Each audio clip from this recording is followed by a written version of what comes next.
Grandmother told me she wasn't too sure true love existed. Mom told me she was that guy, more than a lover.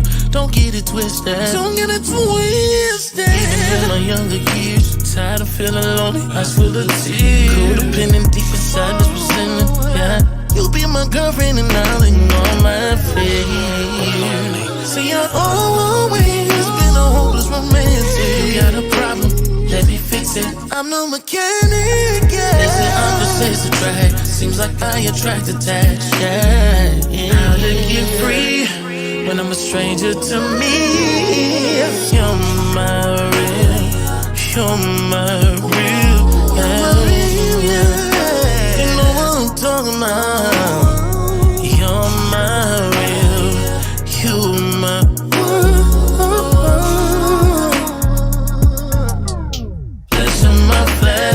it's a friendship so devoted, bone of my bones. All the mothers get demoted. You're my real,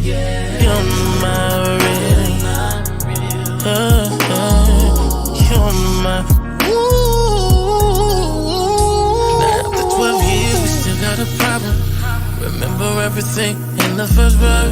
We were ready for a takeoff. Heavy luggage, you took it from better to worse. Shared a problem with another, not highly suggested. It's like a spin or return when you never invested. No, even when I was younger, it's so hard to be single. What's the point of being married if I've chosen to mingle? I'll never do what my dad. Hi, what's going on, y'all? This is MrLetGo, and we have some things to talk about today. So as y'all come in, one, make sure to hit the like button, hit the like button, and two, let me do a sound check with my lovely co-host, Samantha. What's your say something? Hey guys, what's going on? Can you hear me? All right, so you good. Can you bring your camera down just a little bit? Sure. There we go.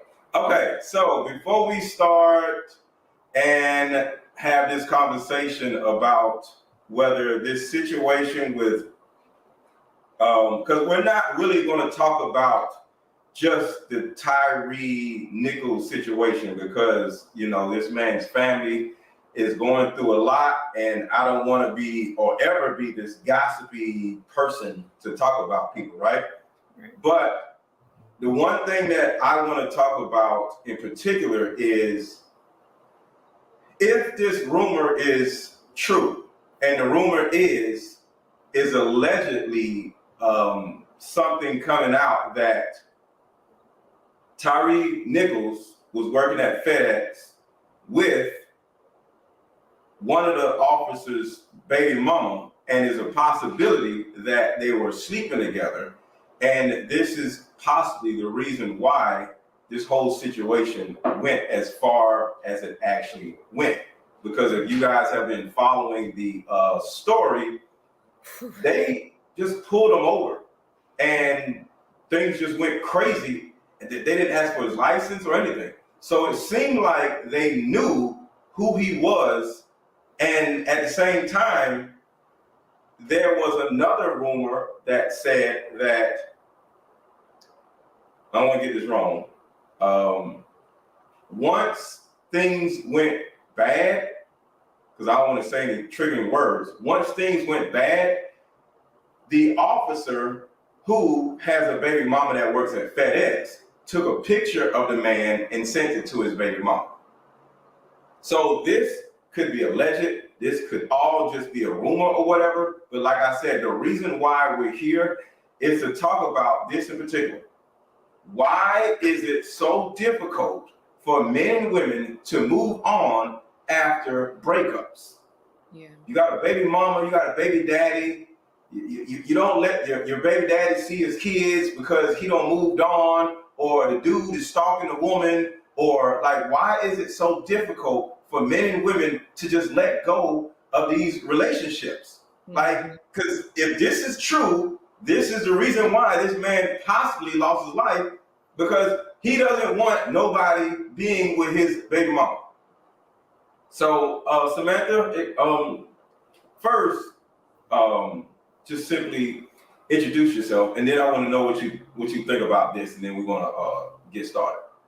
All right, y'all. So my name is Samantha. You can call me Sam. I have a YouTube channel, Love Samantha Lee, and then I have an Instagram and a TikTok, Love Samantha Lee. I am a licensed clinical social worker, so my job is really in therapy and mental health. That's how I work, and then I also do some influencing when it comes to all different kinds of things that I like to talk about. So that's me in a nutshell. Very big on healing from the inside out. So my perspective on breaking up, and it was funny because after we spoke, MrLetGo, I looked up why. Like, I looked up different things. I started doing some research trying to understand it. And they said what it says is romantic rejection and cocaine cravings. Like, they're activated in the same part of your brain of motivations, rewards, and addiction cravings. So when somebody is rejected from a relationship, it activates a part of your brain that addiction is in. So you are actively dealing with an addiction at times when you're leaving a relationship. So I don't know if that's what the situation was.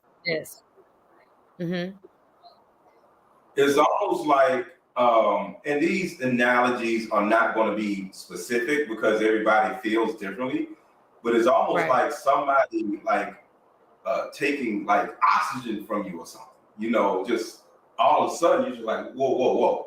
You know, like, you ever had an asthma attack or whatever? You're like, wait, what's happening? You know, it's a feeling. It's a physiological feeling that hits you when somebody says, I won't be with you no more. I'm out, and you don't know what's happening. You know what I'm saying? So yeah, it's a real physical issue. And shout out to Sir Hale Speaks, dropping the super chat already. I appreciate you, brother. Your mic is not currently selected. Hold on, can you hear me? I can hear you. Hold on, let me make sure. Oh. Can y'all see me still? Can y'all see me?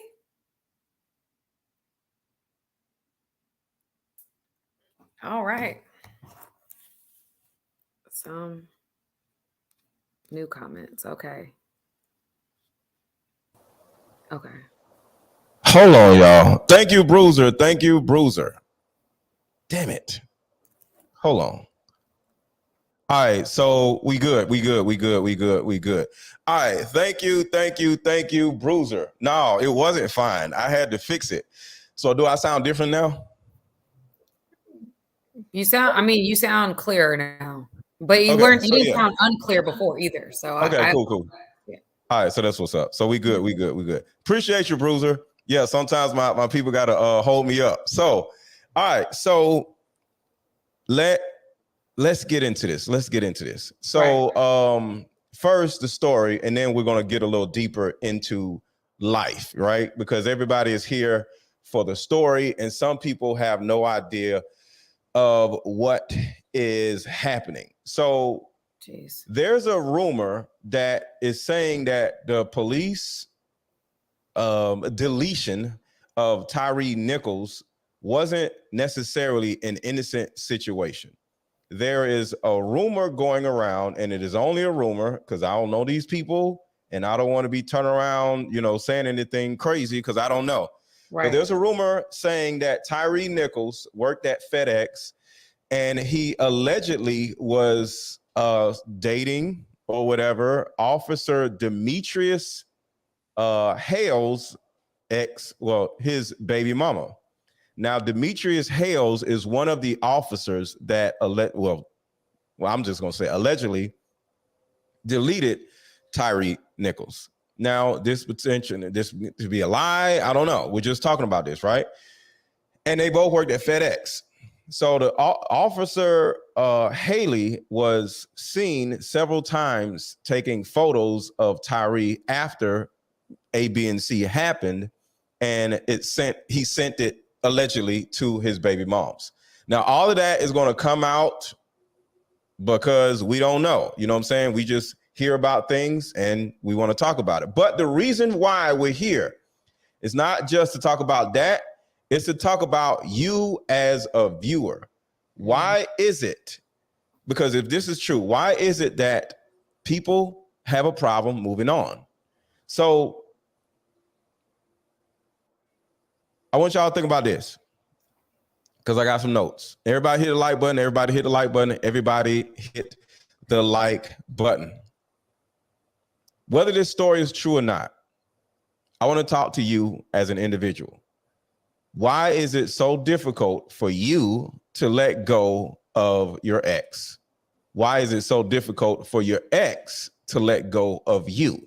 Some of y'all have kids by y'all exes, and either they are giving you a hard time because you don't want to be with them anymore, or you are giving them a hard time because they don't want to be with you anymore. I have a number of friends, like just in my past, that have shared stories with me where they can't necessarily see their kids because their ex is mad that they've moved on.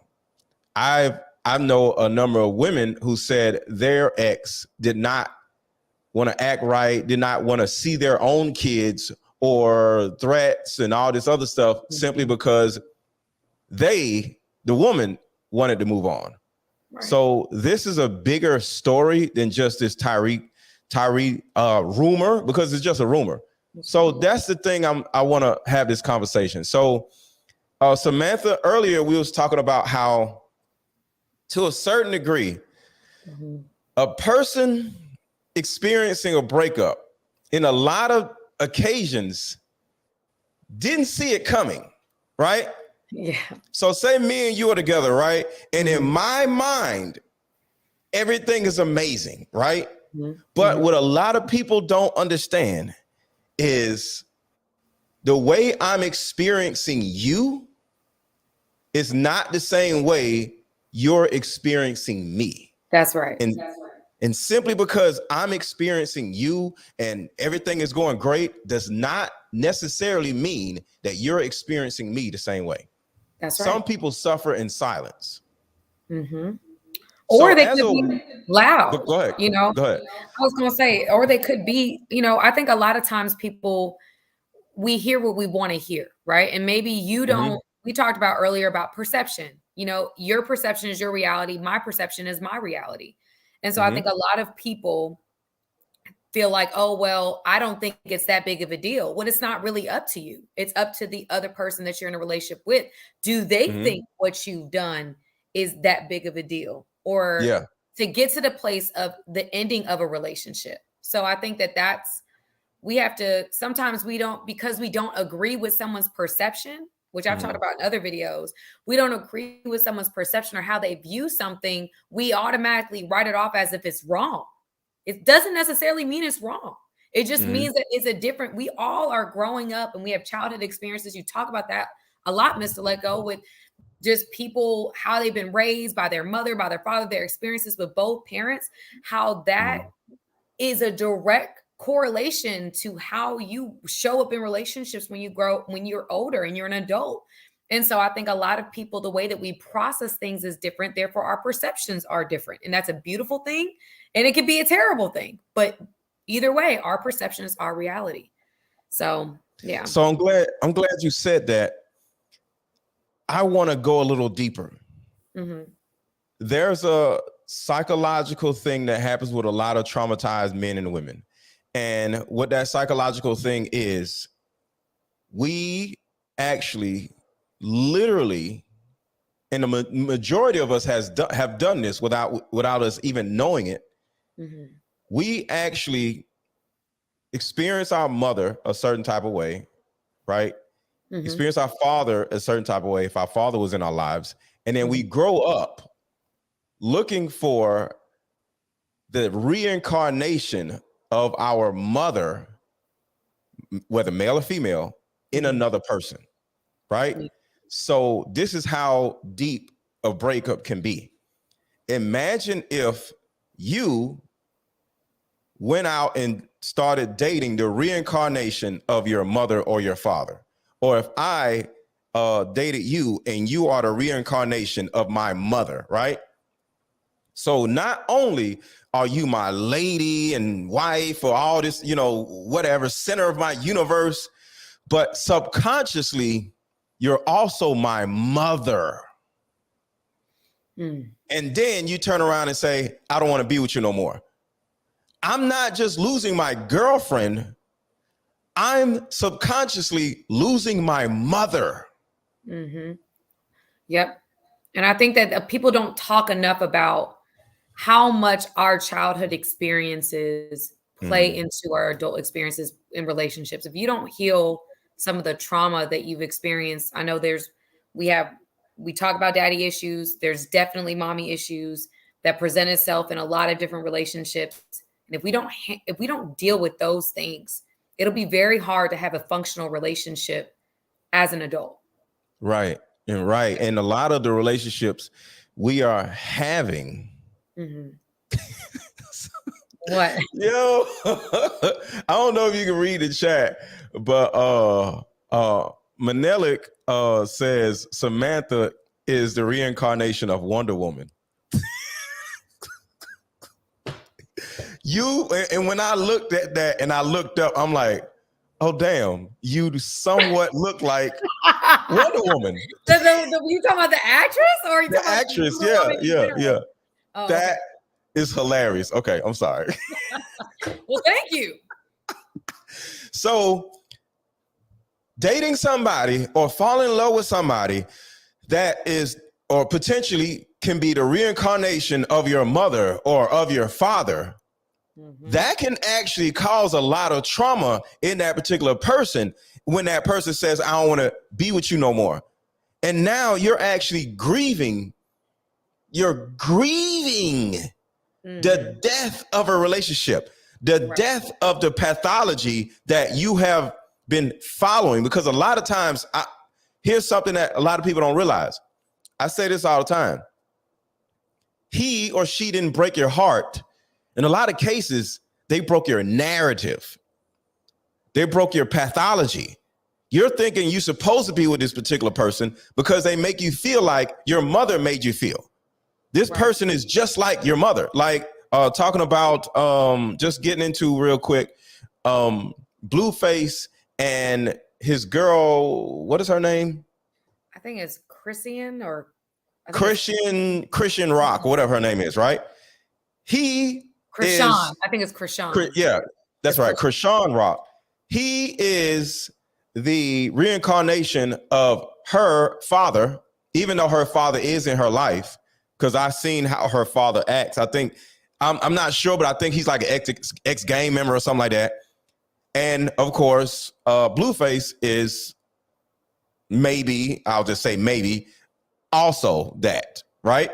And then on his end, he already has admitted that Krishan Rock, in some type of roundabout way, is a reincarnation of his mother. And his mother also said the same thing about her. She's like a young me. She said that? His mother said that. About Krishan? Krishan Rock. Wow. She is like a young me.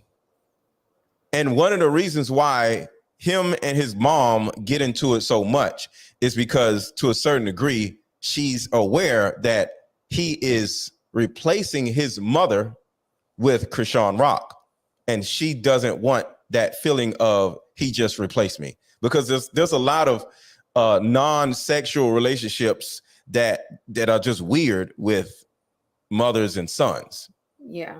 I think and when you get with a woman that is just like your mother, and the mother has that relationship with the son, it's a direct like result of your relationship. Like, this girl is just like me. Is she replacing me? You know what I'm saying? So these feelings that people can actually have with relationships or breakups can be so like intertwined with their parents, where when they break up, the person doesn't know what to do. And that's the thing, even with this relationship, I feel like is sad. Because I feel like for me, when I'm watching both parties, I'm seeing a young man that it feels like I don't know, I'm seeing him and I'm experiencing him as somebody that doesn't really want to be in that relationship. Like, it doesn't feel to me that he has the desire to be in it, yet he still engages with this person. And I don't know if there's other reasons or anything like that. But then you have this young woman who is obviously, in my opinion, struggling. We know that she's dealing with a lot of different things. I hate that we decide to put a budget behind that and put it on TV or on a channel, because it's two people that are struggling and it's normalizing certain behaviors. But that's a whole nother soapbox thing I could get into. I think absolutely that when you're dealing with somebody that has issues, which is clear, he has issues with his mom. And then his mom is identifying that this young woman is similar to her. So it's very clear why he may have the disdain. It just seems like sometimes he just doesn't like Chrissy, in my opinion, when I'm watching him. And then sometimes he loves her. And it's a back and forth that seems like who though? Relationship with his mom. So like his mom. Sometimes you love your mom because you feel this connection with your mom, like she's my mom. I can't do nothing about it. There's a feeling of this is what it is. This is just my life. Like I can't do anything about my mom. And then you get with the reincarnation of your mom, and as she starts acting just like your mom, and you have this emotional attachment to this woman where you just like, well, we supposed to be together. Well, there's nothing I do about it. I don't like her, but I have to be with her. So maybe this officer possibly may have felt the same way with his kid's mom. And he's just like, hey, this is who I'm supposed to be with. You got a kid by me. Like, you can't go be with somebody else. But and then you starts dating somebody else. And you're like, no, you can't do it. Go ahead. MrLetGo. A lot of times men don't want to see their ex with somebody else and they be in whole relationships. Okay. They just don't want to see you move on. And because I'm not justifying it, but there may be this Oedipus complex that's mixed in with you and their mother. And you like, we're supposed to be together. You can't be with somebody else because you're supposed to be with me.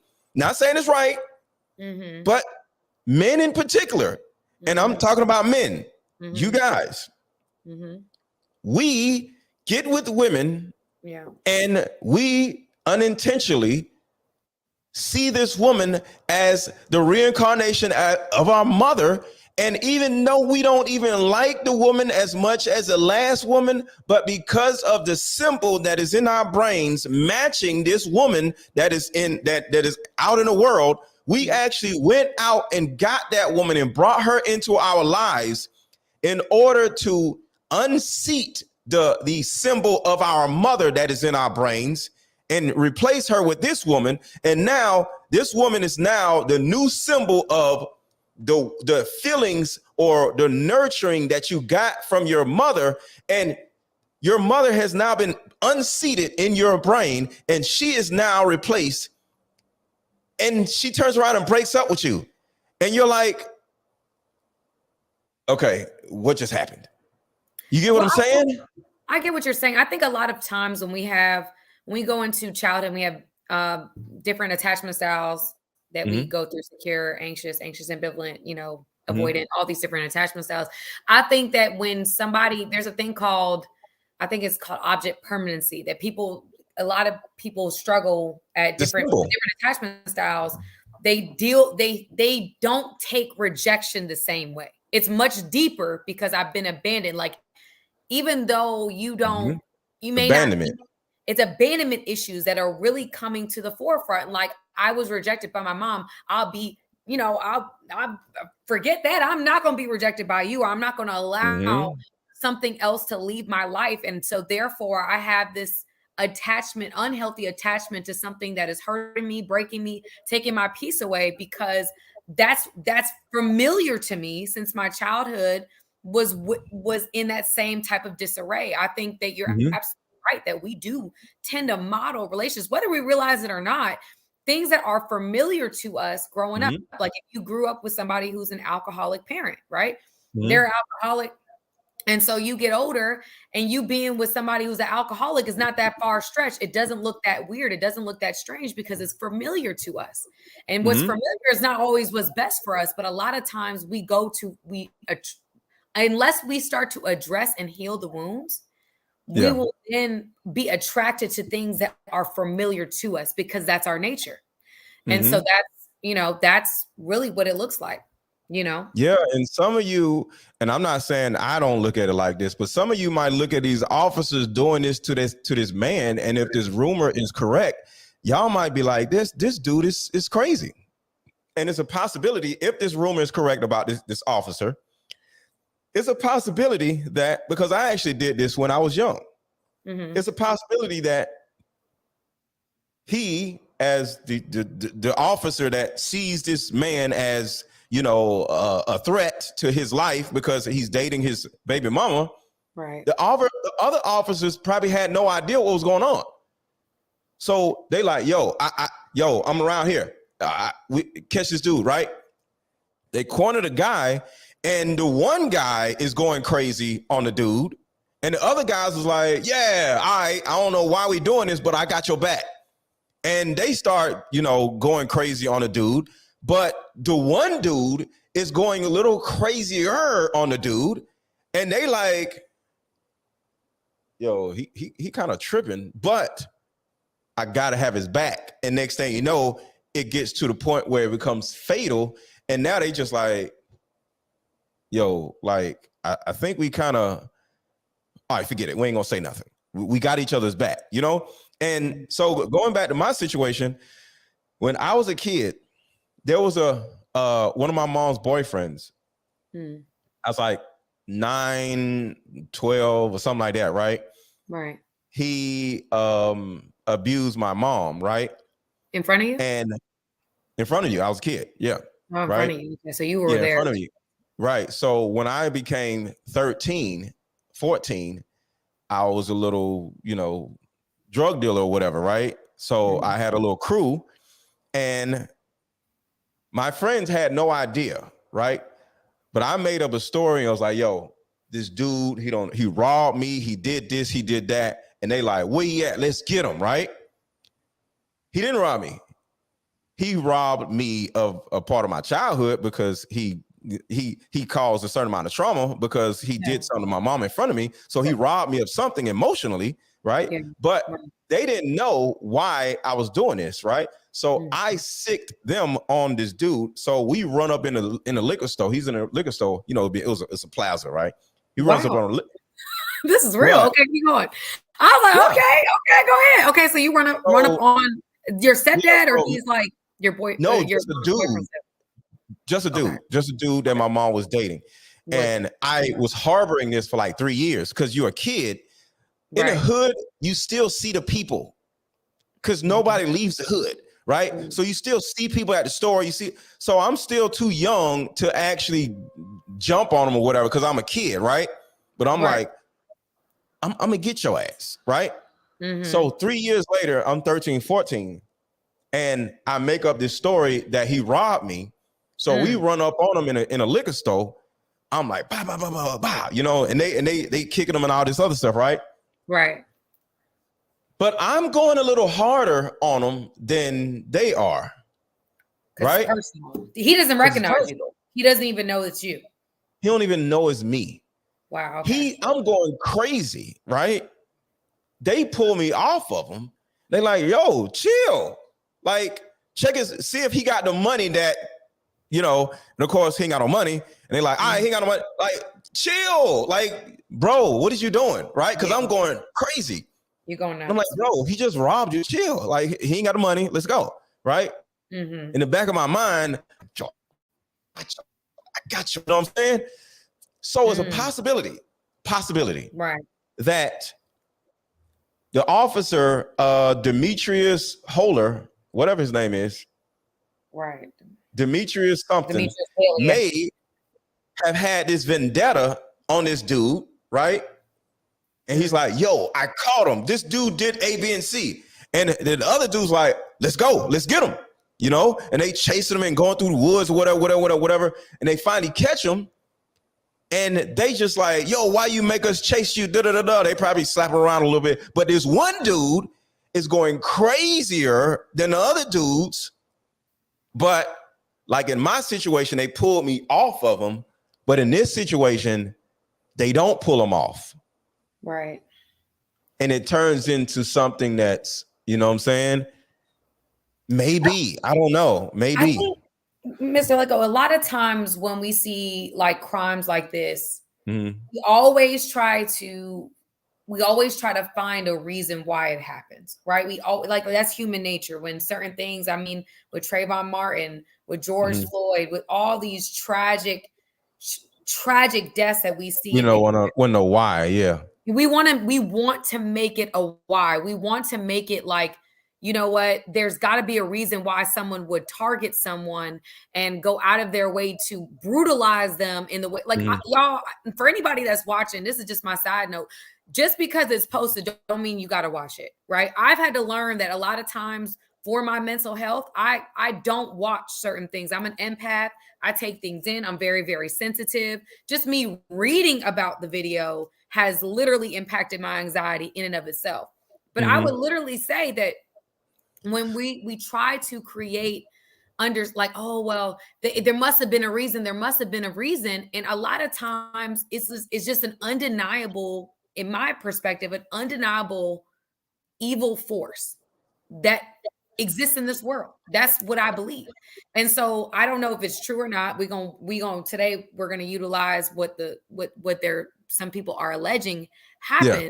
But I think it's just also for me to note that a lot of times we try to create reasons, and it's in our own way to protect ourselves.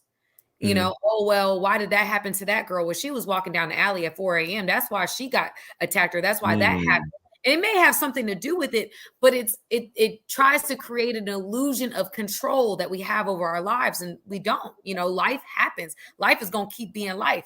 And so I think that when it comes to this situation, as we talk about this, I think it would be horrible if somebody decided that, oh, traffic stop, perfect opportunity. He's messing with, you know, I found out he was messing with my child's mother. Let me go ahead and kill him. Or whoa. Just delete. Sorry, my bad. Yeah, it's okay. Severely harm him to the degree that he ends up, you know, having, you know, now we're dealing with what we're dealing with now, which is terrible and horrible. But I just think it's just, I don't know. I think that when you see, I didn't watch it, but from what I've heard, and it makes you want to believe there has to be a reason.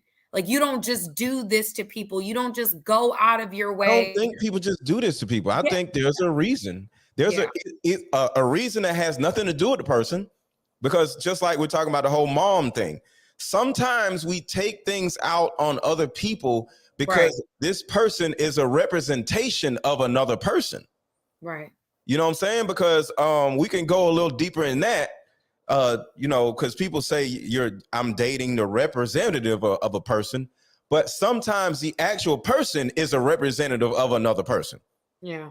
A lot of times when a woman, as an example, because I talked about how men can be crazy, sometimes a woman can date the reincarnation of her mother. I say mother and not father, because most of the times the father wasn't around. But so imagine if your mother was a bad person to you and she was terrible to you. She just like denied your feelings, and she made you feel like this and made you feel like that. She gaslighted you or whatever, right? And you grow up in a chaotic life, you know, as a child. As an adult, you can actually subconsciously go get with a guy that's a bad boy, that's this, that's that, or that is just emotionally unavailable like your mother was, just so you can relive your traumatic childhood. But this time, you're going to win. You couldn't win against your mother because you were a child. But now that you're an adult, you're going to do them the way your mother did you. And you're going to get some type of feeling of, gotcha, bitch. Vindication. Yeah. Vindication. Yes. So you get with a man that is as crazy or as chaotic as your mother was, and then you turn around and flip the switch and start acting like Krishan Rock, beating on the dude, fighting the dude. Your mom did all that stuff to you, and you couldn't fight back. But this time, the tables have turned. I'm going to do you like this. I'm going to do you like that. Or financially, your mom treated you like crap, put you out the house, or threatened to put you out the house if you don't do A, B, and C, right? And next thing you know, financially, you're abusing a man. You find a dude that needs to live with you because he's a loser or whatever, right? So now you got a dude that's living with you. And now you can threaten him just like your mom used to threaten you. And every time he doesn't do what you want him to do, you turn around and say, oh, I put your ass out. Say one more thing. I get you know what I'm saying? And next thing you know, you're like, ooh, this feels good. I now am in control. Like my mom was in control of me. Say one more thing. I'll put your ass out. And he's like, baby, chill. I ain't even do nothing. Shut up. The same thing that your mom did to you. Now you're getting vindication through this man that you're dating.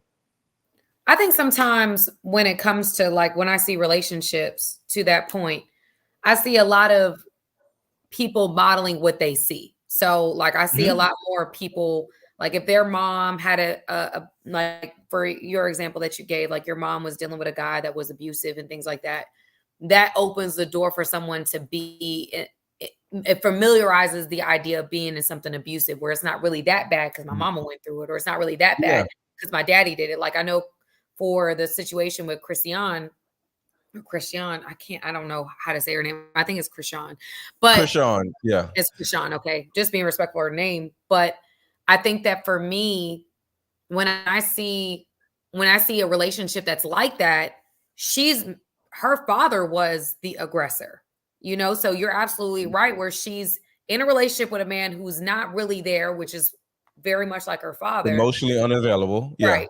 But it's also a man that she's, you know, actively having a physically abusive relationship with as well. From what we see, I don't know everything. I've only seen a couple things, but an abusive relationship or a toxic relationship, which mimics the relationship she has with her father.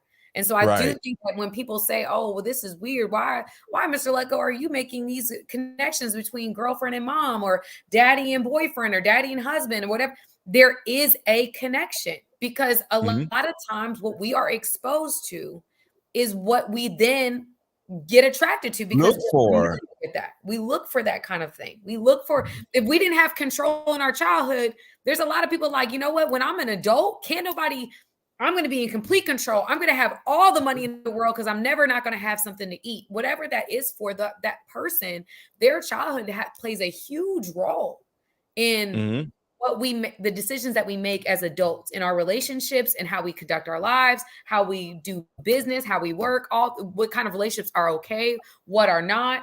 I know that there's relationships that I have, you know, we're not in or left. Why? Because my fathers are present. So there's certain things that I knew, period, I'm not going to deal with because I've seen healthy male figures in my life. And so I think to your point, you know, I know that it can go left and we're like, what does that mean? Why are you making these connections? Because these connections exist. They're real. There's a such thing as attachment coaches that help you get to a more secure level of attachment.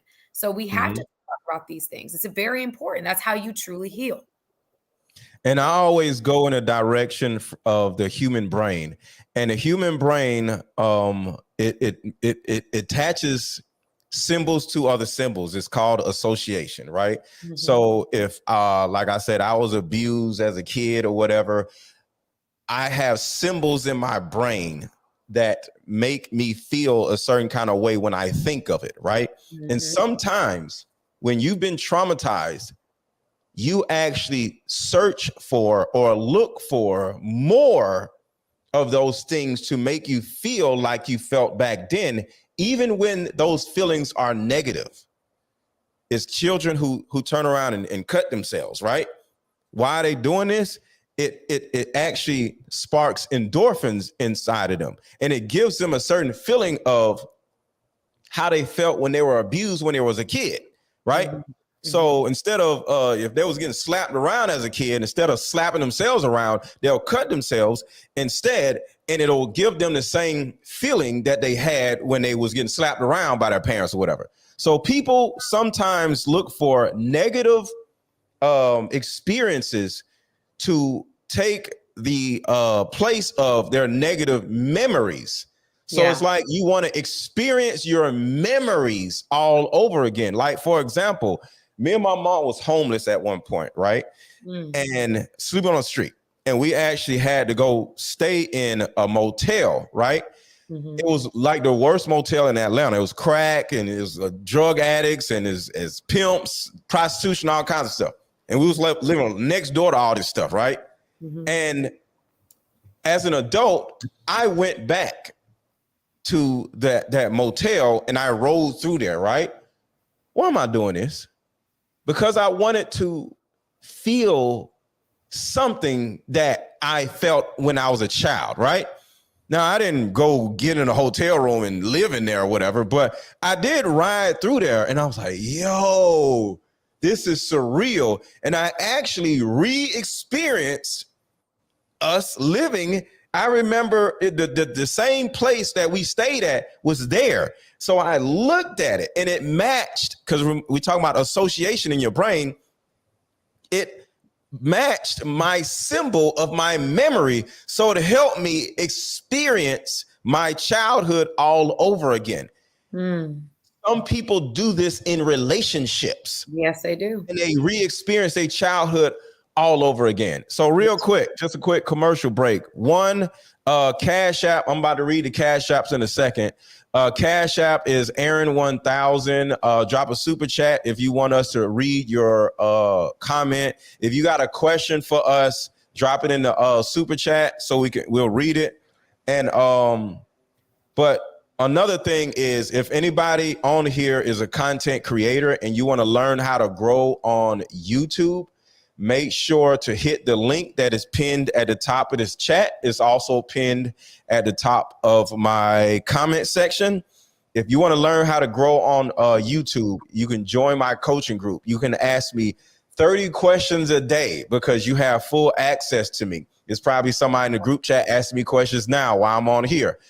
I answer all questions. We also have classes every Tuesday, and today is Tuesday. So if you want to be a part of the class that we have tonight at 8 p.m. Eastern time, make sure to click the link that is pinned at the top of the chat or pinned at the top of the comment section, and you can join us. If you want to learn how to grow on YouTube, learn how to grow on Instagram, learn how to grow on Facebook, learn how to grow on TikTok, I am the person that can help you. Most people who have these YouTube growth coaching programs or courses, they don't know how to grow on other platforms. They only know how to grow on YouTube. I know how to grow on every single platform.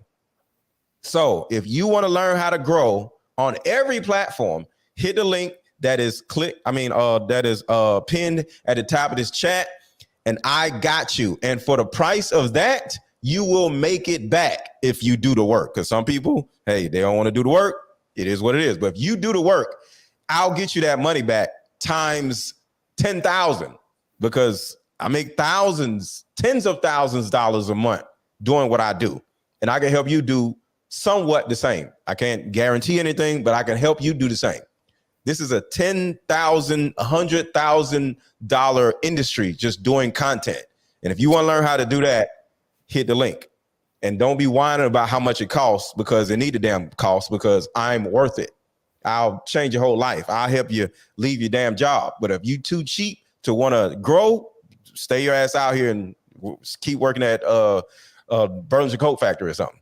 But whatever. So going back to the subject of this man possibly losing his life because of some type of love triangle or not being able to let go of your ex. Yeah. I know you got to go in a few minutes, but what are your like closing remarks on this whole situation? If it's true and if it's not true.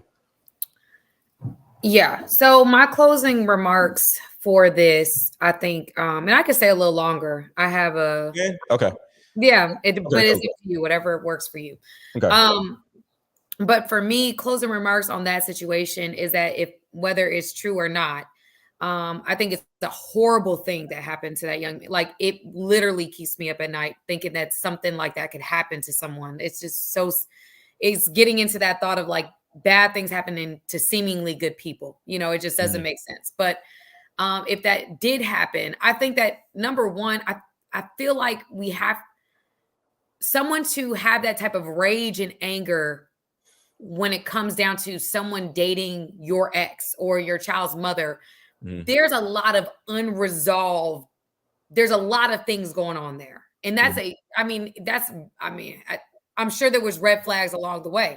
But if you are taking it even if that's not true, the fact that you are able for some random guy that you don't know or someone that you do know, it makes more sense for you to have some type of emotion and to do brutalize somebody like that for a reason. But if you do it for no reason, that's even more of an issue and a problem and something that we really have to, as men out here and women out here, we absolutely have to heal our wounds, or we will take them into our future relationships. If not, we're going to continue to be living as a reaction and not really responding to the things that life throws at us. And for someone to do that right now, we're living in a world where it's okay to just take somebody's life because you don't agree with them or you don't like what they're doing. And I feel like it's a harsh world to live in. But I think it just goes back down to the base level that we really do need to learn how to manage our emotions, how to heal from the things that we could not control growing up, but that we now have the responsibility to control and to mitigate and to fix as an adult. Yeah. I can understand what you're saying. The common sense expert says he lost his life because he didn't fully comply. Let me add something to this right here. Thank you for the super chat. One, I disagree, but let's talk about compliance real quick, because this could be helpful. Him, since he brought that up, so I appreciate you bringing this up. Guys in particular, but ladies also. When you get pulled over on a traffic stop, and they turn around and say, we're going to take you to jail, or if you don't do A, B, and C, we're going to take you to jail. That is their biggest weapon. You may think their biggest weapon is their gun or their taser. No, their biggest weapon is do what I say or I'm going to take you to jail. That is their weapon. And guess what? If you just say, okay, they don't have a weapon anymore. The weapon is not the gun. The weapon is, I'm going to take you to jail. The reason why some of these situations happen, I don't know if it's this one or any other situation, is possibly, just like common sense expert said, things go, because nobody deserves to lose their life, no matter what. Not that way. Sometimes things go left because, like the common sense expert says, which I disagree with, we don't want to go to jail. We break out, start running, or we fighting, flapping our arms, and they trying to put our arms behind our backs, and we just like, doing all this other stuff, right? Next thing you know, you get punched in the face. Next thing you know, it gets worse. You get thrown against the car. Give them or take away their number one weapon, which is, I'm going to put you in jail. Okay. Here you go. Now, the number one weapon that they have that they hold against people is, I'm going to take you to jail, is no longer there. Okay. Now, nobody wants to go to jail, but at the same time, compliance is compliance. It will make whatever could potentially happen easier. Now, if Tyree would have just said, okay, would that have changed anything? If this story about FedEx and working at FedEx and his baby mama, the police officer's baby mama working at FedEx, no, it probably would have went the same way. But in a typical situation that has nothing to do with anything personal or presumably personal, you can actually save your life or save your well-being by just simply saying, okay, so you ride down the street, it's nighttime or whatever, and the guy said, we've been drinking? Nah, I'm just heading home. Step out of the car. Instead of like, why, what, who, what, when, where, just say, okay, get out of the car. They do whatever they're doing. They don't find nothing. You got any A, B, and C in the car? Nope. Well, I'm going to take you to jail. Or if you don't do A, B, and C, I'm going to take you to jail. Possibility, if you just say, okay, go ahead. You can take me to jail. Here you go. No slap across the face. No throwing against the car. No, he's resisting arrest. And you may go to jail. You may lose your job. You may get stuck in there because you don't have bail money. You may lose your house. You may lose your car. But it's a better possibility that you won't lose your life. Yeah. Because some of these police officers, just like we're talking about, people get into relationships in order to get their parent back subconsciously. Some of these police officers join the police force in order to get back at the dude that beat them up in middle school.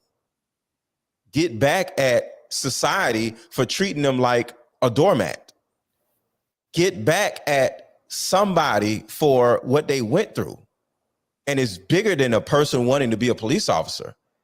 They want authority over the typical person because the typical person had authority over them when they were kids. And it's bigger than that. And some of these police officers, they can't wait for somebody to say no to them. Yeah, that's true. They can't wait for somebody to not comply. They can't wait for somebody to take off running on them. They can't wait for somebody to mouth off and be like, I ain't do nothing. I ain't doing da-da-da-da. I ain't get out. Oh,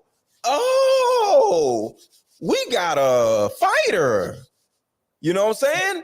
I can't wait to use this taser. I can't wait to do this, because I can imagine sometimes, because I don't know, I'm not a police officer. A police officer can have a really boring life, sitting in the car, doing routine traffic stops. It has been boring as I don't know what. He hears about another police officer having this exciting life, kicking a door in, task force type of stuff.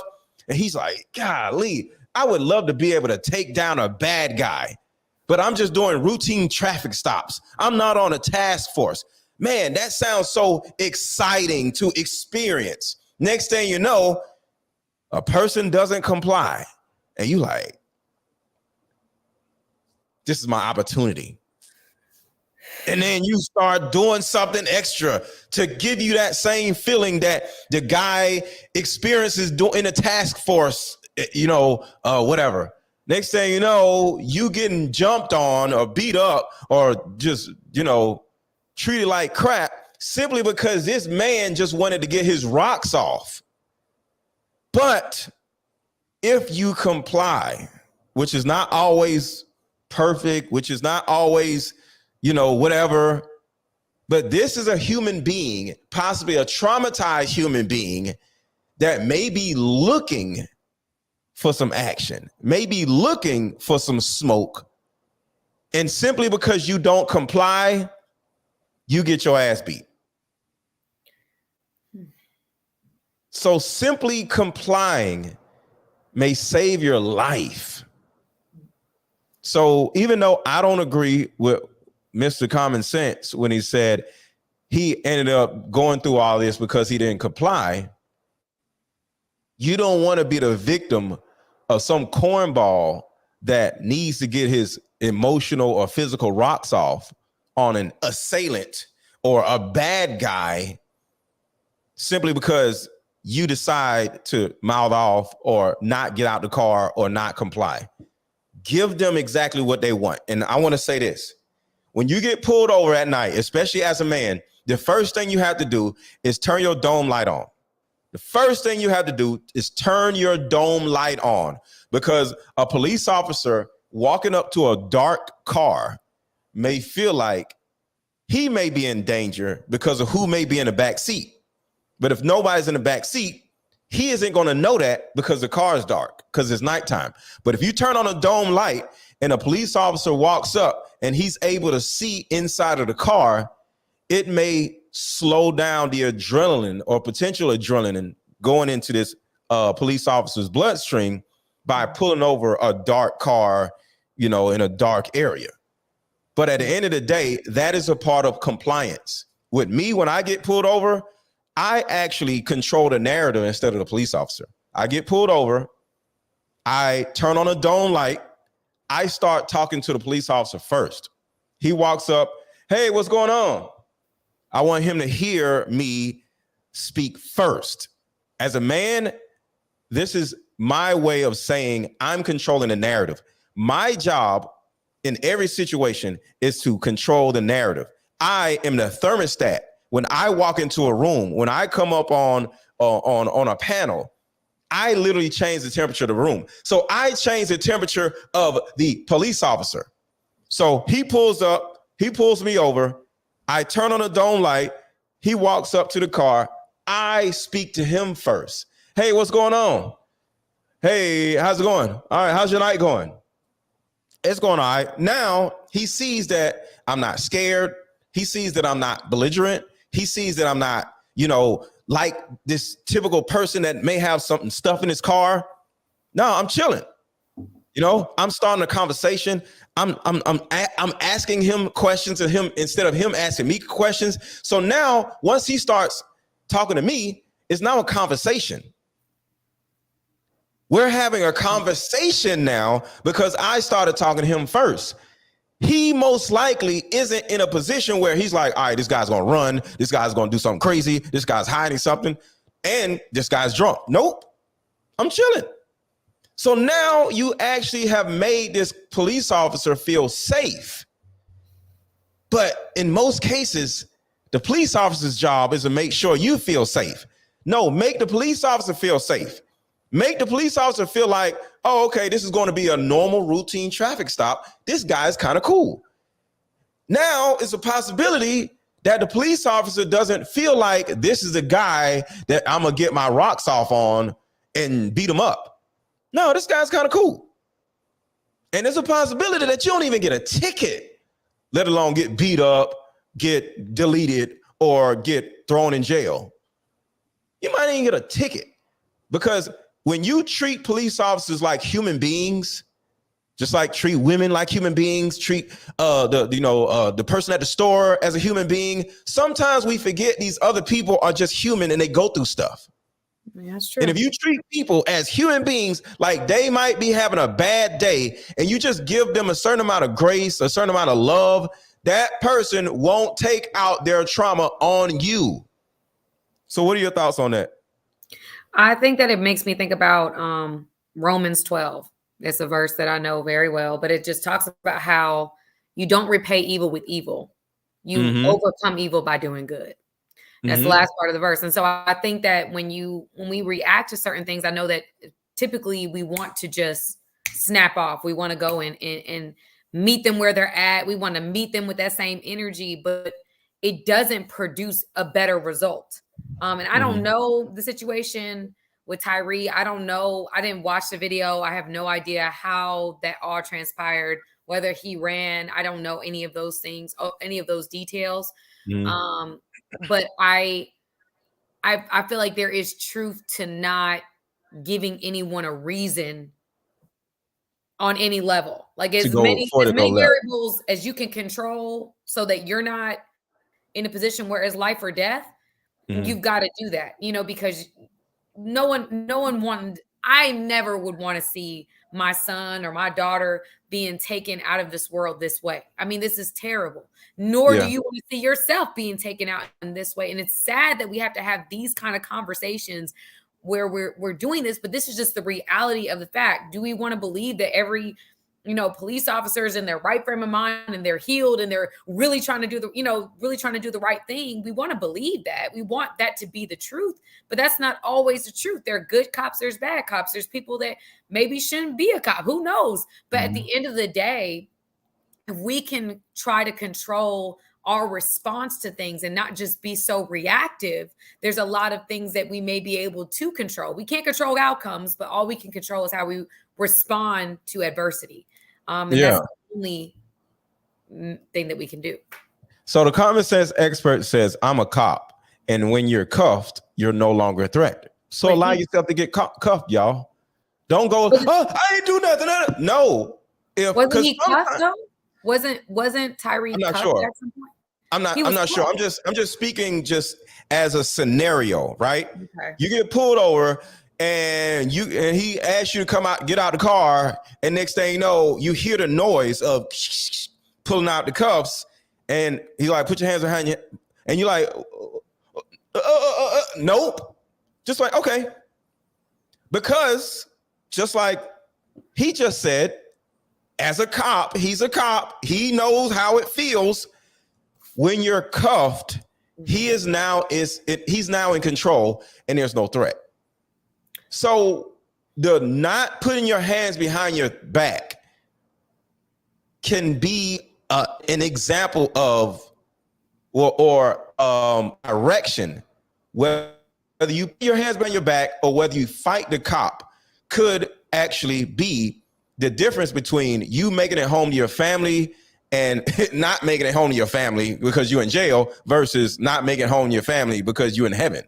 You know what I'm saying? So if you feel like you're being treated unfairly, you ain't do nothing, still let him cuff you. It doesn't necessarily mean you're about to go to jail. He may feel that he's in control of the situation and you're no longer a threat when he cuffs you. I have a question though for Let him the cuff you. expert. Go ahead. Do you feel like that was done correct? Like, because you're saying that he's saying that it was done because he did not follow instructions. I didn't watch the video, so I don't know. Do you feel like they had a right to take it to the way that they did it? Or like, is there some, because I want to understand what I don't understand as far as if this was justified in any way, how it was handled. In my opinion, not being a cop, I don't think it's justifiable, but I'm not a cop. So I'm just wondering, does he think that it was justifiable based upon however Tyree reacted to what happened? The common sense expert, if you want to come up, say, pull me up, common sense expert, and I'll bring you up so you can answer, or either you can just answer it in the chat. But from a human behavior standpoint, as a non-cop, I know you're asking him, but from a human behavior standpoint, this is the way human behavior or just actual mammal behavior works. All right, he says pull him up, so I'm gonna bring him up. All right, so dropping the link. All right, dropping the link. I've seen videos. I like looking at animals, just nature videos, right?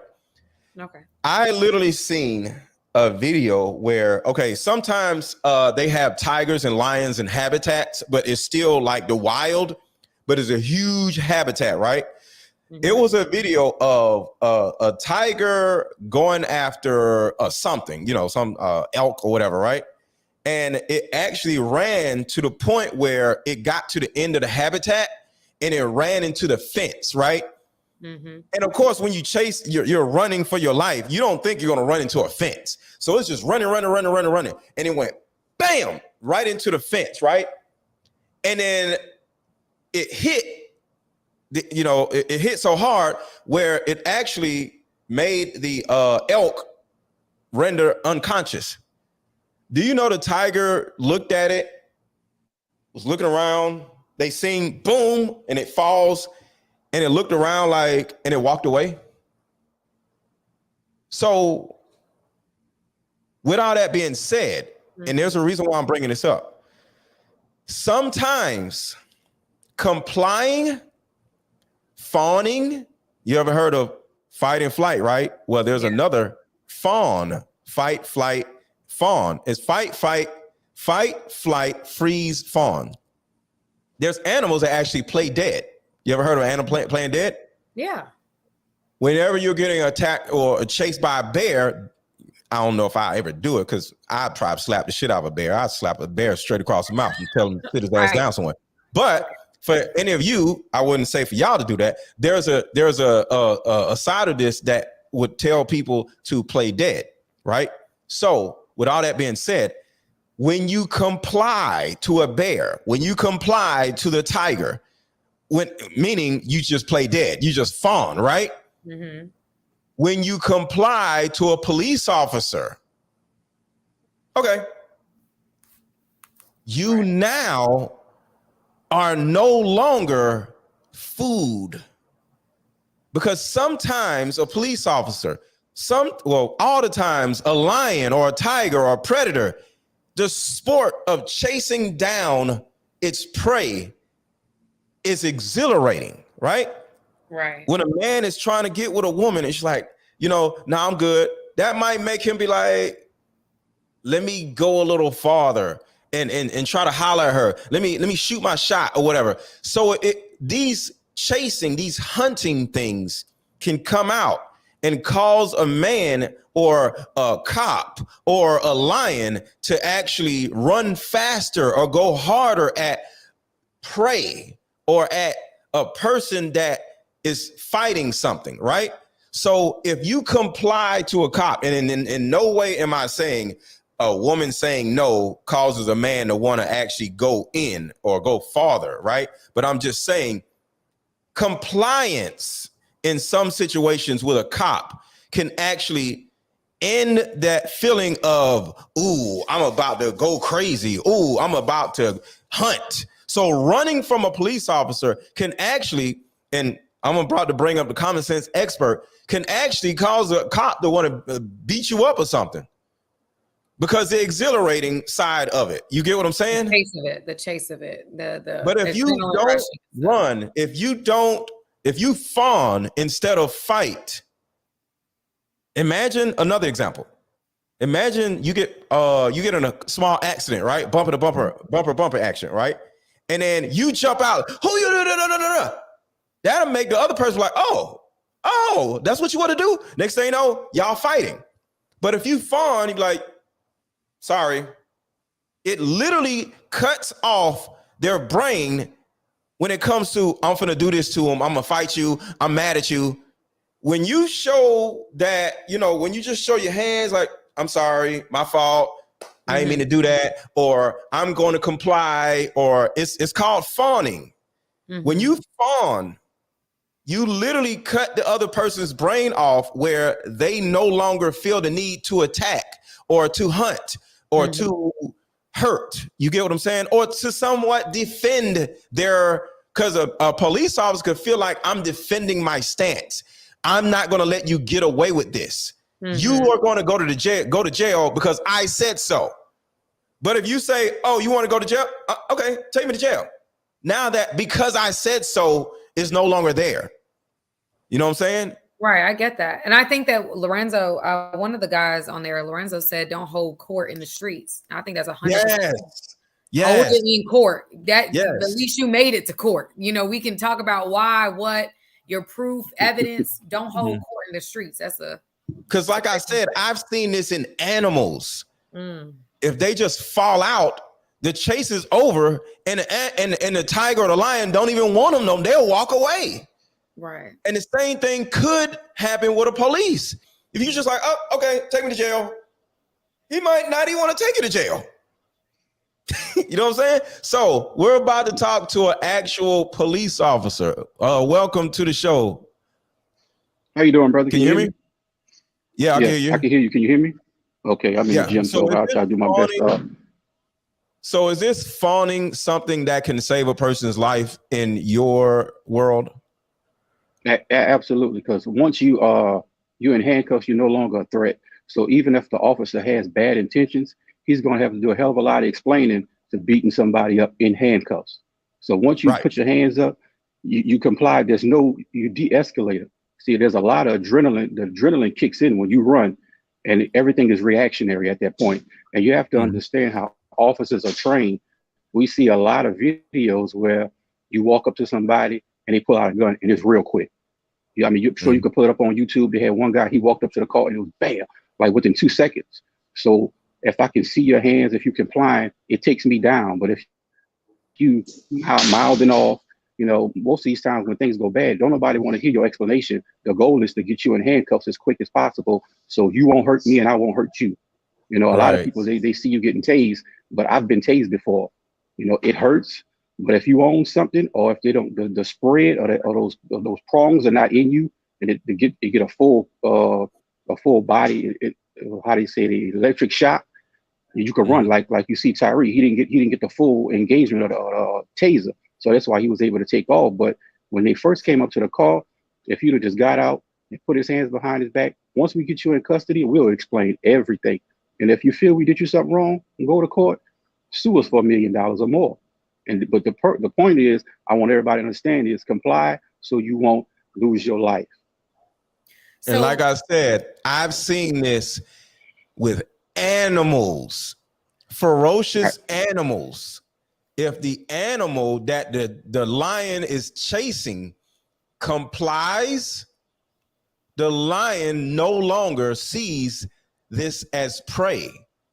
Right, because they instinctively run after things that take off from them. Right. It's an instinct thing. And we have an animal brain. It's called the amygdala. So we have a lot of animal nature inside of us. Even though we're humans, we're still mammals. So when something or somebody takes off, starts mouthing off, starts running, starts not complying, starts arguing, it literally causes your animal brain, which is the amygdala, to shut on, because we've been talking about trauma, and this person can remind you of somebody else or another situation, and you're like, oh, hell no, not today. I'm about to go crazy. But if you were to just simply fawn, comply, let it go, put your hands up, put your hands behind your back, like he's saying, you literally would cut off that amygdala side of their brain, because this is something, because I love talking about the brain. Two parts of the brain. When there's a traumatic situation or a crazy situation, your amygdala literally cuts on and your prefrontal cortex cuts off. It literally takes your prefrontal cortex offline. So the less traumatic, scary, confrontational, or exhilarating the situation is, the more both people are now operating with their prefrontal cortex instead of their amygdala. But the second you get loud, the second you get belligerent, the second you start running, the second you start fighting, the second you go against what the other person is trying to do, whether right or wrong, because sometimes it's wrong. Right. But if you just simply fawn, you can literally save your life. And this can either be in a situation where a woman is like, no, no, no, no, no. And the guy's like, yes, yes, yes, yes, yes. If you literally faint, he may just be like, walk away from you like a lion would. Maybe not. I won't bring up. I look at human nature. That makes perfect sense. I'm going to bring up a situation that happened. I think the guy was Zach. He was like a former football player. It was on YouTube where he threw his girlfriend across the room and she hit the TV. She never got back up. So that goes to that thing, that's fun. But if she would have got back up and like, oh no, you're not going to hit me like this. That boy about 230 pounds. She looked like she was 135 soaking wet. She probably would have lost her life. Wasn't his girlfriend? His like, he had children with her and everything? Yeah, he had children with her. But to go to his point, once she stopped, she didn't try to come back at him because it was a situation she couldn't win. And with situations like this with Tyree, you got 5 officers on you. I've seen situations where you got up to 8 officers on you and people still fighting. You can't go nowhere. You're not going to beat 8 people. that's 16 hands and 16 feet. You know, if you add it all up, it's more than you can handle. So if you comply, you're gonna survive. You take it down. See, what I'm gonna say, once an officer gets into a fight and they push that panic button, you have officers coming from all over. They don't actually know what happened. All they know, they got to get you in custody as quickly as possible. Now, however that happens, is going to be however that happens. If they have to hit you just to break that strength or whatever the situation may be, that's what they're going to do. But common sense, they saying on here that they didn't really give him. Hold on. Common sense, you're mute until because it's some background noise. Just mute, okay, and then unmute. All right, go ahead, Samantha. Oh, okay. So my question is, in the comments, they're talking about how, and again, I didn't watch the video, but that he did comply and then he ran, like he ran with cuffs on, or that he complied at first, but they just pulled him out the car anyway, like from the jump.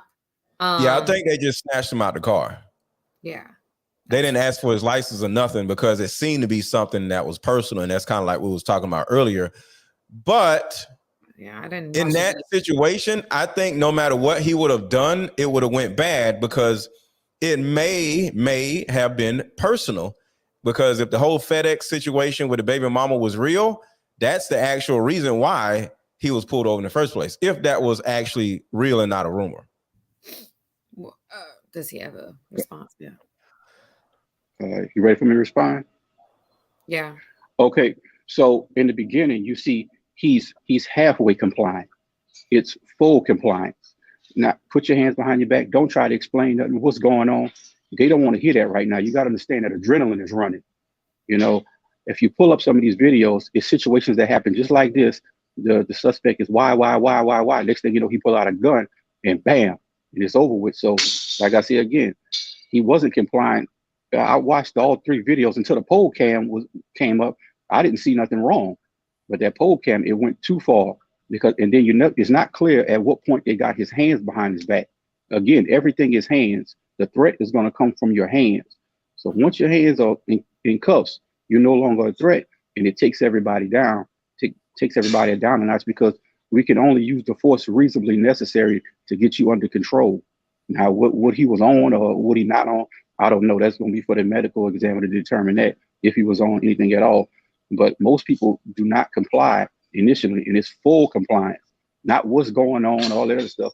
Once you get your hands behind your back, most times the officer is going to explain to you why we stopped you, and then it can go from there. So the fact that he was asking questions about why he was being stopped is why he wasn't fully compliant?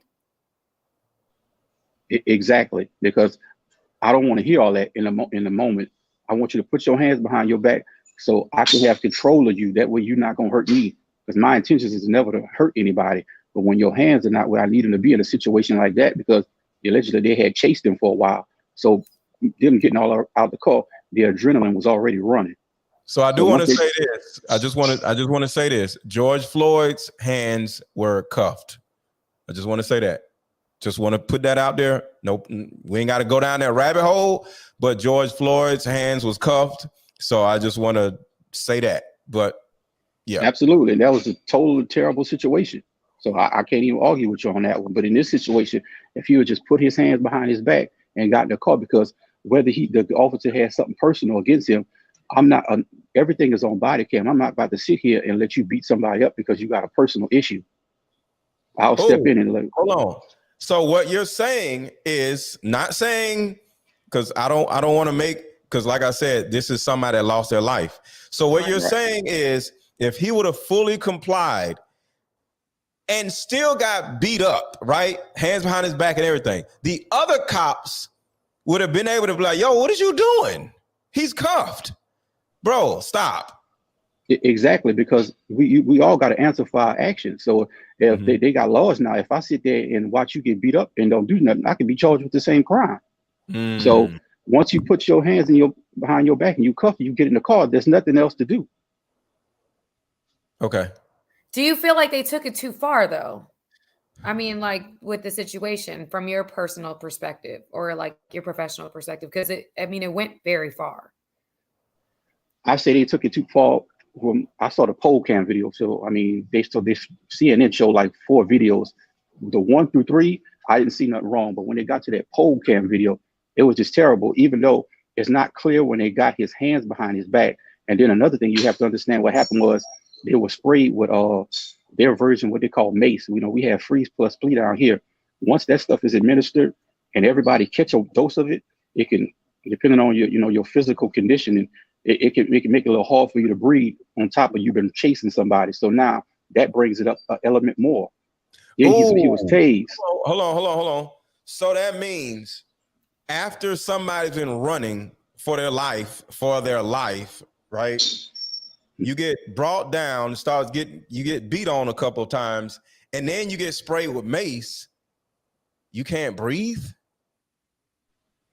Depending on your physical condition, it can make it a little harder for you to breathe. Your eyes burning. Why they got this? Why they got mace? Like, what are you like? Why in the world? Like, isn't this protocol where if you've been chasing somebody, you legally cannot use mace now because they may have breathing problems? What?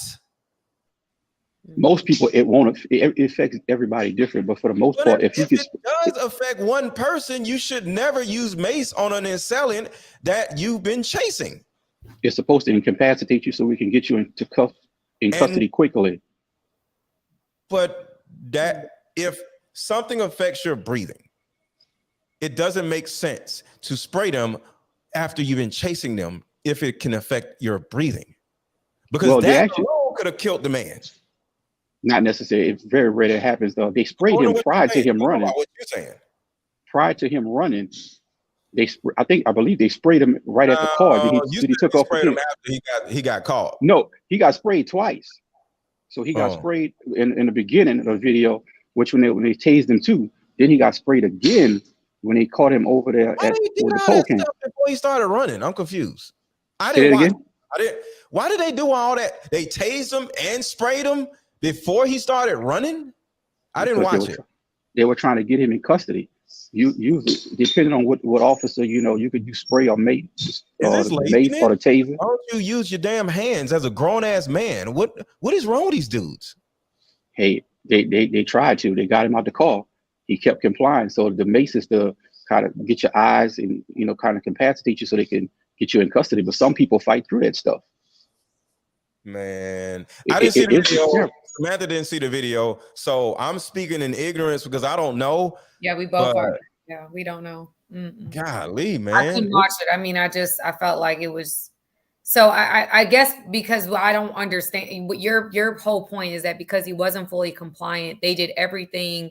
They basically took out the arsenal to get him to comply, and because he didn't.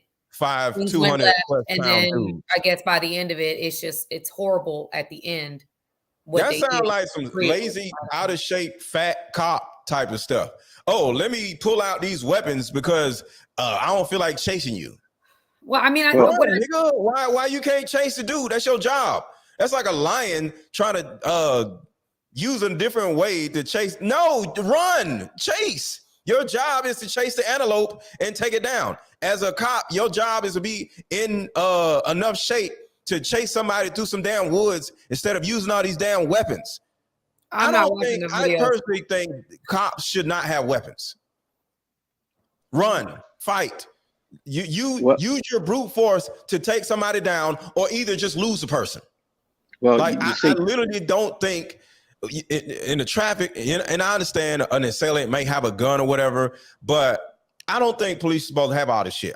You use your damn hands. And if you can't, don't be a police officer. If you can't take somebody down with brute force, with your ability, if you can't chase somebody, hawk them in and catch them, they should have the right to be able to get away. I think people should have the right to get away from a police officer if the police officer is not in shape enough to be able to chase that person with all this gun, taser, mace. No, I think it's unfair because in my opinion, and this is my opinion, a bad guy has enough of a right to get away as a police officer has to obtain a person. He's just doing his job as a bad guy. Why you don't expect him to want to get away? And that's the thing that I don't understand about police, because you're a police officer. You don't think the man wants to get away when you pull him over? Why are you or you or a police officer, why do they take it so personal when a person tried to get away? It's almost his job to get away. You commit a crime, you're out of a liquor store, you don't think he wants to get away? Why you gotta be beating on him, fighting him, macing him, tasing him, shooting him? Because he's just doing what he naturally is trying to do, which is getting away. And I'm not saying you, but as an officer, y'all don't take that into account. It's human nature to try to get away. Absolutely, but you know the mace and the taser Why is y'all used. get so mad when he try to get away then? I don't take it personal, but I can only speak for me. But the mace and the taser is used so that you don't have to put brute force, because then when you see somebody using brute force on them, it shocks the public. So the taser and the mace are used. Them and tasing them and macing them. Well, the taser is most times it's less physical harm to them and you. So if you tase, most people you tase, once that taser hit them, they'll put their hands behind their back. Once that mace hit them, they'll stop. Samantha, as a woman, would you rather a police officer yank you around to make you comply or to shoot you with a taser? Which one? If you had a choice. You like, no. And he's would you rather me do this or do this? Which you would do? I'm probably going to comply. That's what I'm going to do. What would you rather have? If you're past that, I probably, I would rather be, I wouldn't want to be yanked around either. I don't either. I don't rather be yanked around. I ain't trying to get, I'm just saying these things can kill people. Yeah. Tasers kill people. Guns kill people. Mace, from what you said, can possibly kill people. I'd rather get punched in the face, slapped around, or my arm broken or whatever, trying to make me, instead of all this other stuff, shot. No, I don't want to get shot. Well, if you look at because the possibility of you killing me with your hands is less than all this other stuff with weapons and stuff.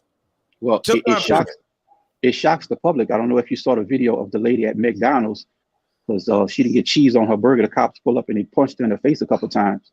Now the community is in uproar because of the way they handle the situation. I'd rather get punched in my face. Yeah, well, you know, is all I'm saying. All I'm saying.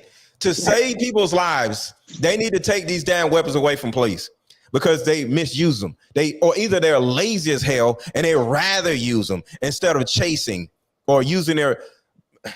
Do some more training. Not you, but police. If you can't run for 2 miles, you need to get back on the treadmill. You need to get more training. A person does not have the right to get beat up because they can run faster than you. Well, if they comply, it'll never get to that point. That's why I keep reiterating that thing. If you comply, you don't have to worry about running. Call a helicopter. The only running you want to do in a situation like this is run to the courtroom and hit them with that lawsuit.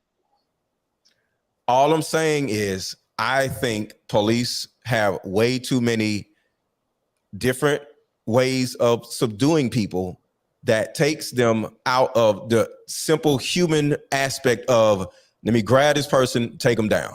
I would rather get punched in the face than shot with any damn thing. Yeah, because I'm not gonna now. Huh? You're saying that now in the heat of the moment, things happen so quickly. You know, you try to do, as officers, you try to do the best to use the reasonable amount of force to get somebody in custody as fast as possible. I may not always be able to get to my taser or mace or punching you in the face. You know, you try not to do that if you don't have to. You try to use the force reasonably necessary to get somebody under control. Now, I don't know what your size and weight is. That all takes in account too, because if you too bigger than me, I'm not about to go hands on with you because you could easily overpower me. I got another question, and this is just a question to a police officer. Why don't you just let them get away? Why y'all take it so damn personal? Like, if I'm bigger than you and you can't take me down, let me go. You failed. Right. Why you shoot me? You failed as a police officer. Let me go. You can't take me down. Let me go. So what if he's like a real danger though? Like what if he's like, you know, you have a situation in Texas where they shot up a elementary school or a situation where you need to have.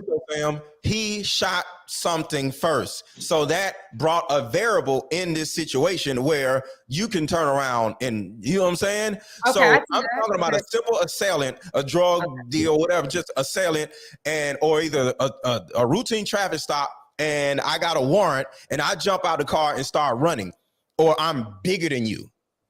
If you can't take me down, you can't take me down. You don't necessarily have the right to turn around and use other things. No, you failed as a police officer. You got to let me go.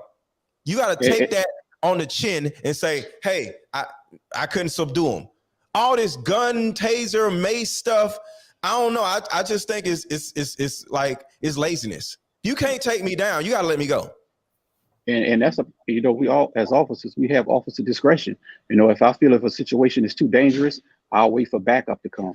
I don't necessarily have to go personal to capture the person. Like, y'all go through too much to capture let them go. Most people ain't crazy psycho murderers. It depends on what they do. Some things you just can't let go. I think it's an ego thing, bro.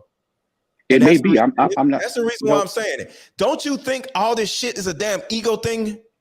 No, I think it's a thing of people. They're not reasonable, and in law they always say, "Would a reasonable officer do this? Would a reasonable officer do that?" But most times you hire people that are unreasonable, so they act based on emotions. And once they hit the adrenaline, it's everything is reactionary. There's no reasonableness in nothing they're doing. If he didn't have mace, if he didn't have a gun, if he didn't have a taser, he is actually more reasonable, because somebody said this. If me and Samantha are in a marriage, right? And divorce is not on the table. You can't divorce me. I can't divorce you. Guess what? We're instantly more reasonable.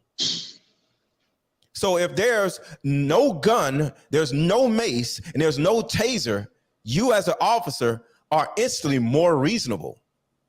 So are you fighting for your life in your marriage?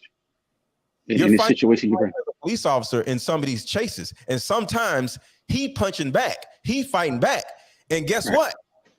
Let him go, because I don't want to get punched no more. But you don't want to let him go because your ego is in it, and now you pull out a damn gun because he's beating your ass. That is ego. Let him go. And that happens, and unfortunately, you can't determine what's going on in somebody's mind. In every profession, you have bad apples. I'm pretty sure that when you worked in your career, you had people that you looked across the room and was like, how the hell did you get this job? Mm-hmm. They weren't effective at doing their work, and it happens in every profession. Yeah, that's true. Samantha, what you think about this? I think that there's a certain level of, somebody talked about UK, they outlaw guns in general, that you can't have guns out there. So it is. But police have them though, right? Or no? No. Do they have them? No. Civilians, police, they do not have guns, Right. And look how dangerous that becomes when they have terrorist attacks.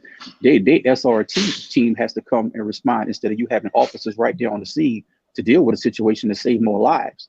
So that's terrorist stuff. We talking about simple people getting pulled over. If y'all ain't got no gun, I think y'all will sit down some damn where. And I think it'll be. I think it would be less deaths. It will be less. It'll be less anything because you ain't got no damn gun. So it ain't gonna be no shootings.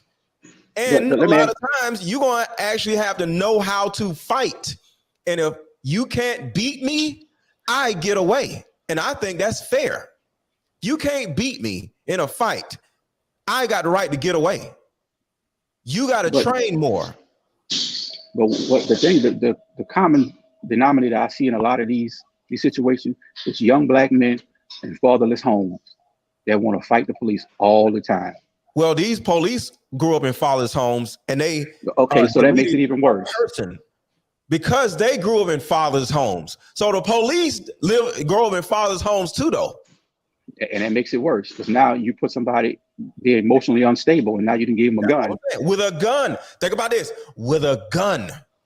Right. An emotionally unstable person that grew up in a father's home with a damn gun. With some mace.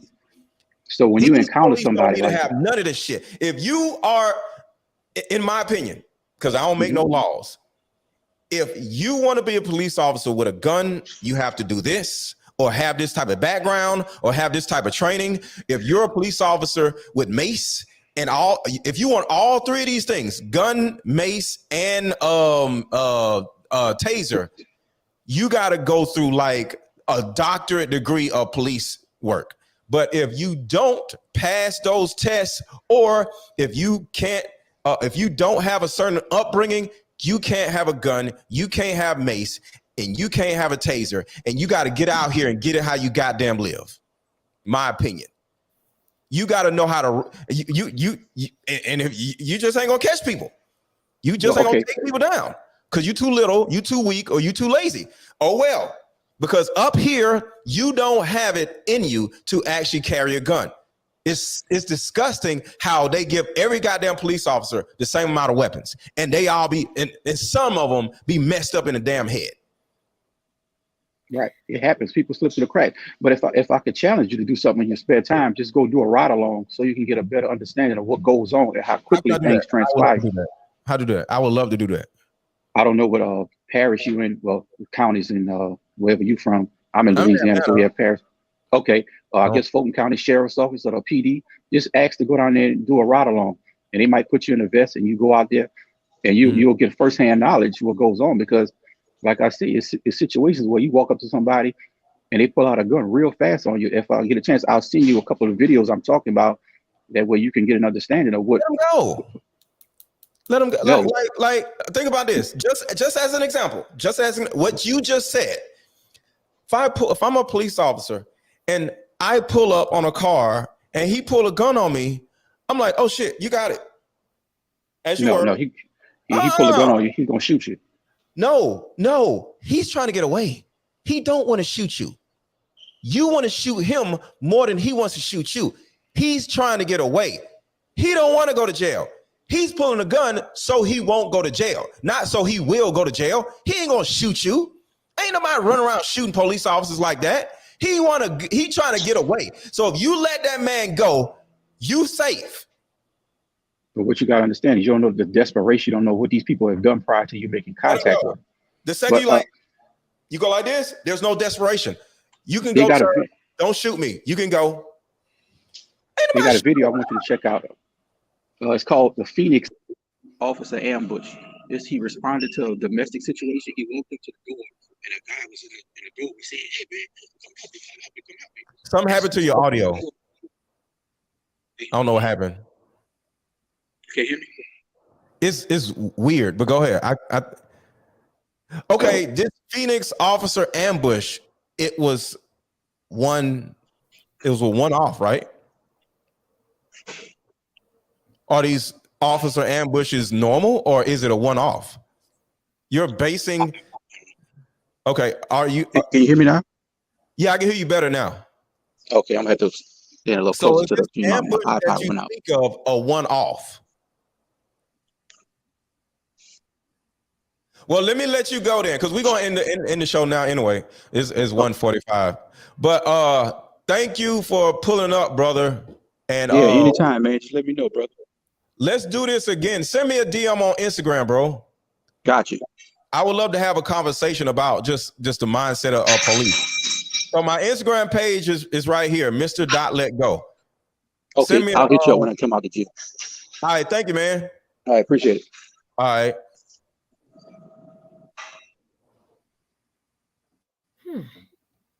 Okay, so we're going to end the show now, but what do you think about police officers not even having guns and tasers? And if you can't take me down, I get away. I think that it comes down to really, I mean, you have different kinds of assailants, and I can understand both sides of the perspective. Like you have people that you can, you know what, it's like, it's not worth it. It's just not worth it. And I totally get that. But I also think that there's some situations where I got to take this person down. I can't allow size to be the factor if lives are at stake. So I can understand both sides. I just think that it's hard because you have so many different variables, and there are what we talked about was cops being reasonable. We were able to make sure that cops were more reasonable with the authority, because we do need authority. I mean, there's a lot going on in the world. We do need some level of authority, something. But I think that there should be more tests to see if people are reasonable to get a gun and to be an officer.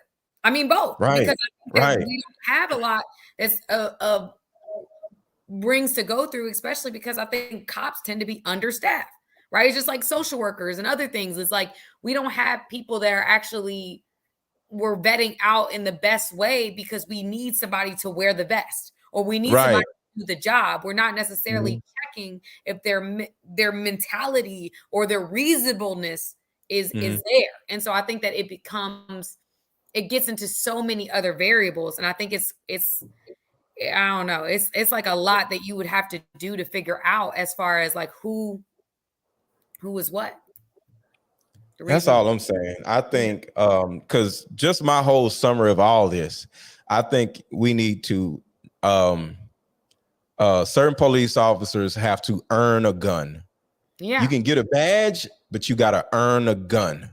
Anybody get a badge? You're short staffed. All right, I want to work here. I need a job. Cool. But you ain't getting no damn gun until you go through this amount of psychiatric treatment. We need to see if you had a father in your home. We need to see if, you know, certain variables, your credit, if you got bad credit, you can't have a gun because all these variables have a lot to do with human behavior. You feel me? And certain people just can't have a gun. And you just gonna have to get out here and get it how you live. And you're gonna have to chase somebody down and do what you got to do. And if you can't beat them, they get to get away. I think it's really messed up how police officers have all these damn tools to tear up a person's life simply because they, from a human nature standpoint, have the right to try to get away. Like it's just what it is. Your job is to catch me, and my job is to get away. Why can't I want to get away? I think it's just stupid. You know what I'm saying? Yeah, I think yeah. Why do I got to get beat on, tased, and maced, and killed, and shot because I naturally want to get away because I committed a crime? I'm just going with my human behavior. But you can kill me because of that? Yeah. I think it's crazy. I think American outside no citizenship until you serve, only thinking me fit for a well-regulated militia should have the right to own a gun. Interesting. I don't agree with that. I think we are the ones that need guns and not police. More everyday people need guns instead of police, and let us police ourselves. Not fully. Tickets, child support, whatever. We need courts and police and all that. But if every single person, if it was a law that every person had a gun, it would be less crime. And police officers did not have guns. I think the world would be different because now we have to actually police ourselves. You break in my house, you know the person in the house has a gun because you have to have a gun to be a citizen. So, but this was dope, y'all. Let everybody know where people can find you. We got to do more of these. This was dope. Did you have fun? we went all over the place, y'all. We went all over the place. We talked about everything, okay? But I'm glad. I honestly am happy that we got to hear from, you know, I forgot his name already, the officer. But I common sense expert. I really am glad to hear from him because it does give perspective. I'm all about trying to understand people's perspective. And the Bible says, in all things gain understanding. So I'm trying to gain understanding. So I think it's a dope show. Definitely think it's a dope show. If you want to find me, I'm at Love Samantha Lee on all platforms, Instagram, TikTok, and YouTube. Share my opinions, not necessarily about the police, but I'm talking about some stuff. So you guys can find me there. And that's what's up. All right, y'all have a good rest of y'all day. I'm going live again, so make sure to subscribe to the channel. I'm going live again at 3 o'clock, y'all. I'm going live again at 3 o'clock, so look out for that one. So don't leave my channel. Make sure you subscribe because I'm going live again at 3 o'clock. So I'll talk to y'all at 3 o'clock. And Samantha, hang out for a second, and I'll talk to y'all at 3 o'clock.